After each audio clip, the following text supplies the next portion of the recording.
America में फौजी helicopter और मुसाफिर तैयारे का तसादुम एक हादसा नहीं, कयामत थी। एक पल में दर्जनों जिंदगियां एक अलमी में सिमट गईं। वाशिंगटन की फ़ज़ा में मुसाफिर तैयारा और फौजी हेलीकॉप्टर टकराए तो नतीजा तबाही, बर्बादी और इंसानी जानों के ज़िया की सूरत में निकला।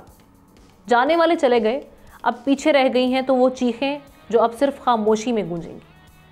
इस हादसे को 9/11 के बाद अमरीकी तारीख का बदतरीन हादसा कहा जा रहा है, जो रेगन एयरपोर्ट के करीब पेश आया।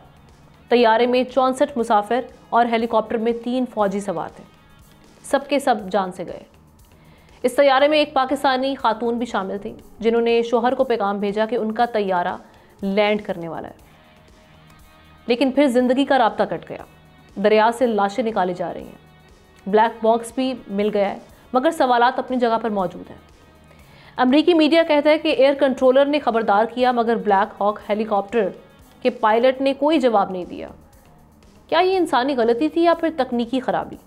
तहकीकात होंगी, लेकिन इन 67 जीते जागते इंसान अब ये वापस नहीं आएंगे। और इस हादसे पे सियासत भी गर्मा गर्म है। सदर ट्रंप ने बाइडन और डेमोक्रेट्स पर उंगली उठा दी है। वो ये कह रहे हैं कि नाकिस भर्तियां हादसे की वजह बनी। कंट्रोल टावर के फैसले भी मशकूक हैं। क्या ये हादसा रोक था? सवाल उठ गए हैं, मगर जवाब कौन देगा? सब्सक्राइब करें और बेल दबाएं ताकि कोई खबर रह न जाए।